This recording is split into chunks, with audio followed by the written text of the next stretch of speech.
there's a vast variety of ways that people can do non-monogamy, as well as just even group play more specifically, but more broadly, that none of these are inherently better or worse than any other option for what kind of structure people can have. But there are some of these structures that are much better suited to some of us than others because we differ as humans. Hello, everyone. I'm Michelle Melville-Kashon. I am the Community and Content Director here at Sexual Health Alliance. And today I'm joined by the brilliant Dr. Zhana Vrangalova, researcher, NYU professor, and expert in all things non-traditional when it comes to love and sex. She's one of the featured presenters at Shaw's upcoming event, The Psychology of Group Play and Partner Sharing. And trust me, you don't want to miss what she has to say. From the science of casual sex to the psychology of open relationships, Dr. Zhana brings the facts, the fun, and freedom. So let's dive in. Tell us a little bit about yourself. Thank you for that lovely introduction. So I'm, as you said, professor of human sexuality at New York University. I have a PhD in developmental psychology from Cornell, where I studied these non-traditional forms of sexual expression like casual sex, non-monogamy, non-heterosexuality. And I've always been curious about how these non-traditional expressions and desires and interests get negotiated in our lives so that we build healthy, satisfying, happy, ethical lives around that, despite the fact that we have so many obstacles on the way, right? Where we're being told that that's not okay to do or want, that there is no safe or healthy or ethical way to do some of these things. And there's a lot of stigma around it. There's not a lot of information or role models or guidance on how to do these things safely. And so that's always been the focus of my interests. So tell us a little bit about what topics you'll be presenting on at the event. I'll be talking together with Dr. David Lay about the desires and interests that people have around group play. That is something that a lot of people share as a curiosity, and yet it's one of those aspects of sexuality that is certainly stigmatized, not very often talked about. It's one of those, that we don't have a lot of information on how to do it, how not to do it. And a lot of people feel a lot of shame around some of those desires. And it's one of those high exploration, high adventure, potentially higher risk type behavior that certainly can be done in a way that ends up being unhealthy or harmful to the people involved. So people do need to have a little bit of information and skill on how to do it in order to do it well. But it certainly can be done well, and hopefully we'll offer some wisdom on how to do that. Absolutely. So you've dedicated much of your academic and public work to studying non-traditional sexual behaviors. So what drew you specifically to explore the psychology of group play and partner sharing? You know how we say in psychology often that almost all research is me search? Yes, I love that. So there's definitely a lot of components of that that resonate for me. I've myself been a very highly sexual person for as long as I can remember. And so having these desires and curiosities myself from my teenage years onwards has been one of the big motivating factors leading me to look into this, because again, as I was growing up and trying to express my sexuality in ways that felt authentic to me, feeling shut down from all of the different sides in society or from partners or from friends, and basically telling me, you can't do this. This is not okay to want or do. And so that has been my motivating factor. Yeah. And it is a relatively common interest and desire. We know from Justin Lehmiller's work on fantasies that threesome fantasies are one of the is the single most common favorite fantasies that people have. So it's clearly quite common, and we have from nationally representative data, information that, at least 20-30% of the general population finds these kind of group play scenarios, at least some version of group play scenarios, appealing. So it's a fairly common desire. Yeah. And one, again, that can carry both a huge potential for pleasure and big rewards within that, and also can carry some risks that are worth examining and learning about and discussing and preventing and preparing for. Yes. And so in your experience and research, what are some of the biggest misconceptions? Because I know there's a lot of them. So what are some of the biggest misconceptions that people have about consensual non-monogamy and groups? Well, I guess there's some that are more specific to consensual non-monogamy more broadly, and group play, right. I guess, a form of CNM, but not all forms of CNM include group play. Although I think that is one of the misconceptions, is that if you practice CNM, that you are probably also practicing group play, which is not true, right? There are plenty of CNM scenarios where nobody is having group play. So, I would say that's certainly one of them. I think generally for CNM, some of those common misconceptions is that that's just kind of a fancy way to basically do cheating is just a form of cheating and infidelity. It's that it doesn't work. That's certainly a very common belief, that CNM does not work. Ultimately, it cannot work. That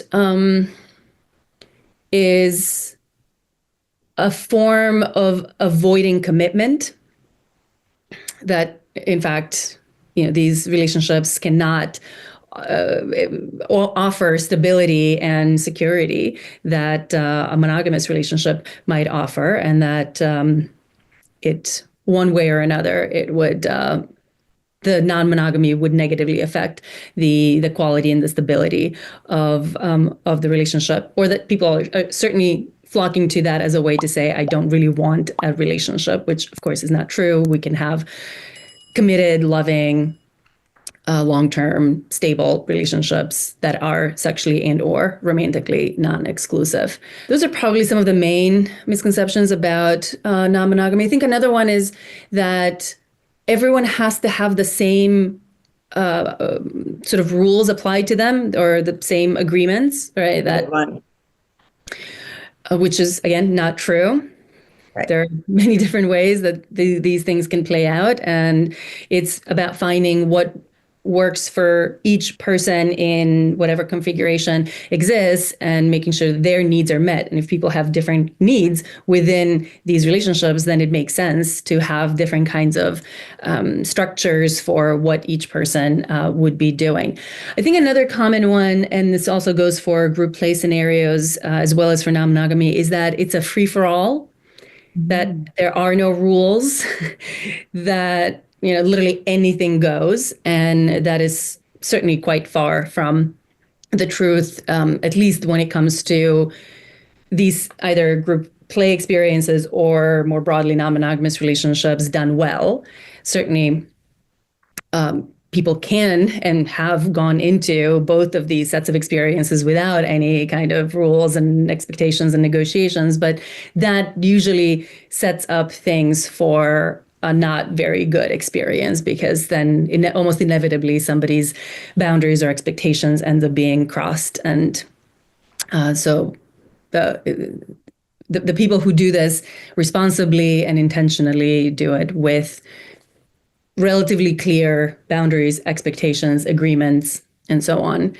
And that's an excellent point, because when I've talked to people, it's definitely not a free-for-all. There's more communication. There's more boundaries. There's more of everything in consensual non-monogamy. So it's definitely not a free-for-all. And we actually, last year, we did a video that was titled, Is CNM the Same Thing as Cheating? So if anybody wants to watch the video, we'll pop it up here. But that was one of our misconceptions that people often talk about. Like, is it the same thing? Is it just a fancy word for being able to cheat? And that's absolutely not the case. Really not. I mean, cheating is about dishonesty, about breaking agreed upon rules and boundaries. And that can happen regardless of whether it's a monogamous relationship or non-monogamous relationship, right? That's about the betrayal of the agreements that we have set for each other, not about what behaviors we're engaging in. If a behavior that somebody's engaging in is something that everyone's agreed upon, that is within that set of agreements, then that is not cheating. Right. And I think you might have covered this question in our misconceptions, but I'm still going to ask it in case anything else comes to mind. So you've taught human sexuality courses at NYU. You hosted the Science of Sex podcast. So what do you think the general public still needs to learn when it comes to partner sharing and non-monogamy? There's a lot that we can learn about it. We have certainly learned a lot more over the last 5 to 10 years. There's been a lot more conversation about it, more memoirs being written, books, kind of how-to guides. So a lot of podcasts, whether podcast episodes or entire podcasts dedicated to how to do these things well. So there's definitely a lot more of that information available out there, but there's still so much more to be done. And the general population often doesn't really get access to a lot of that information. So all of these misconceptions that we were just talking about, right? People need to get the information, the accurate information that dispels those myths. I think people really need to understand that, well, so many things, but I'll just point out a couple of different things that I think are most important. One is that there's a vast variety of ways that people can do non-monogamy, as well as just even group play more specifically, but more broadly, there are just so many different versions of how people can go about monogamy and non-monogamy, that none of these are inherently better or worse than any other, option for what kind of structure people can have in terms of how they, do their, what kind of behaviors they engage in, not engaging, sexual, romantic, and so on. But there are some of these structures that are much better suited to some of us than others, because we differ as humans. Just like some of us are very extroverted and some of us are very introverted and many are somewhere in between, we have different needs and desires in terms of our sexual and romantic lives that make some of these options more appealing and a better fit for that personality than some of these other ones. And so the answer to finding relationship thriving and happiness is about finding that right fit, so that you're not trying to fit a square peg into a round hole or vice versa. And that all of these versions of relationship structures can be done well in a way that is healthy and ethical and safe for everyone involved, and can be done poorly. There is so much monogamy being done in terrible ways that people walk away from, right, feeling very unhappy, very harmed in various ways. So just because it's monogamous does not mean it's good. Just because it's non-monogamous does not mean it's bad, and vice versa. And so it really is about finding the right fit for us, and then building the skill set, the knowledge base and the skill set that we need to have in order to do that particular, whatever relationship structure we have chosen, to do it well, and then continue to do it, right? The maintenance of those best practices. And that this is something that's quite common. It's a quite common desire for people to have some level of interest in other people, regardless of how much we love our partners or how happy we are in our relationships. That the vast, vast, vast majority of humans have attractions, fantasies, desires for other people. Even if they don't want to act on them, they have them. And then we would all do much better in our relationship lives if we were able to acknowledge those desires and then openly discuss and agree on how we're going to manage that reality, whether we're going to act on it, if we're going to act on it, to what extent, if we're not going to act on it, how, what are we going to do about it? Are we going to talk about it? Are we not going to talk about it? So having these clearer ways of accepting and dealing with the reality that we almost all of us experience. Right. Very healthy, open communication, which I think that skill is something a lot of couples and partners practice. They need practice on. Yeah, we're not taught some of these skills anywhere. We spend so much time in school learning about topics that almost never going to be relevant to our lives. Right. Some high-level physics or chemistry or, algebra or whatnot. And yet we don't learn some of the basic human skills for navigating relationships, which is the most important thing in our lives. The source of both the greatest happiness and well-being and the source of greatest suffering and pain and harm is our intimate relationships. And so having skills to navigate those better, I would think, is the most important thing for all of us to learn. Right. I absolutely agree. So at this event coming up, we're going to have an amazing audience that's going to be there. The attendees are going to be therapists, counselors, educators, coaches, medical professionals, academics, all different types of people at this event. So what advice would you give? How can they better support clients who are exploring group play or alternative relationship styles, especially when so many professionals receive little to no training in this area? Yeah, that is unfortunate. And so I would say that is one of the first things that people might want to do as professionals is get more education about the topic. So it's great that they're coming to this event where they can learn at least about this one aspect of, or one form of non-monogamy around group play, but certainly more broadly. So educate yourselves more, whether through these books and podcasts, through all of these trainings that are now becoming available. Many therapists are going to see some version of non-monogamy in their practices, whether it's consensual or non-consensual, right? Non-monogamy is going to be part of it. And they want to know more, a lot more than what they have been taught in their official trainings. The other, general guideline is the non-judgmentalness that therapists really need to bring to these sessions. Many of these folks might not have particularly positive either attitudes or information or personal experiences with non-monogamy, and we are products of our culture. So all of these negative and certainly non-monogamy negative values and beliefs and myths permeate, we internalize them. So that's true of therapists, just like anyone else.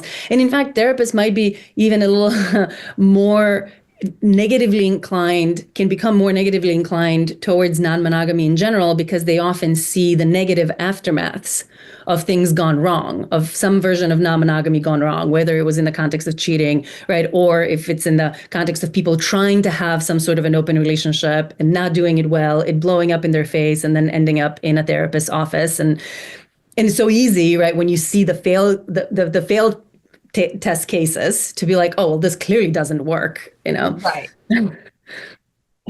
I think, yeah, that's such a great takeaway. It's like, leave your judgment at the door, okay, with all of your clients, with the people you're educating, because everybody's starting at a different place. And so everybody has different experiences. So that's such a wonderful takeaway for everyone, is just, when you're working with someone, when you're educating someone, leave that judgment at the door, go in with an open mind. Exactly.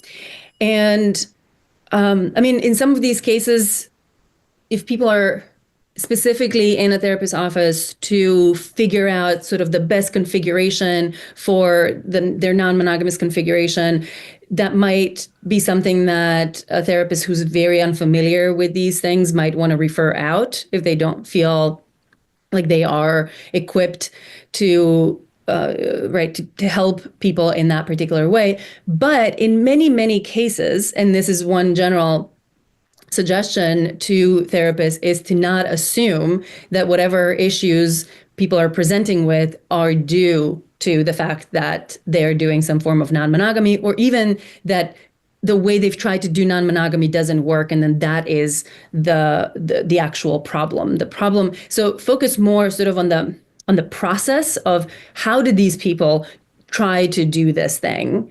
What were their communication processes and skills? What were the boundaries that they set with each other? What kind of consent issues may have happened? What kind of needs ended up being met or not being met? And that can happen regardless of the structure. And so kind of focusing on these things that are universal, that they would be discussing with a monogamous couple. It just happens to be, a non-monogamous couple, but many of these issues are very similar. And so think about those deeper issues that are creating, if there's some sort of a problem in how this played out, what actually led to that issue, because there was a way.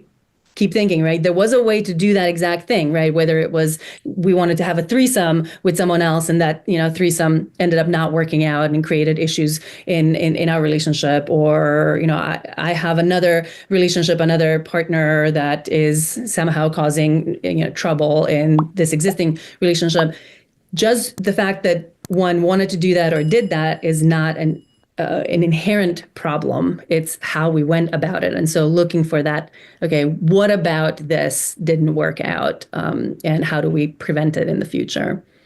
Yeah, I love that takeaway too. It's not like the whole thing is wrong. We just got to get a good understanding of the whole picture so we can figure out which part of it might have went wrong, not the whole thing. Right.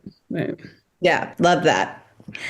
All right, everyone. If you want to learn more from Dr. Zhana, please join us at the Psychology of Group Play and Partner Sharing, happening online Saturday, May 17th and Sunday, May 18th. This event, like I said, is happening online. It's very accessible. We encourage you to join us. You can get your tickets on our website at sexualhealthalliance.com.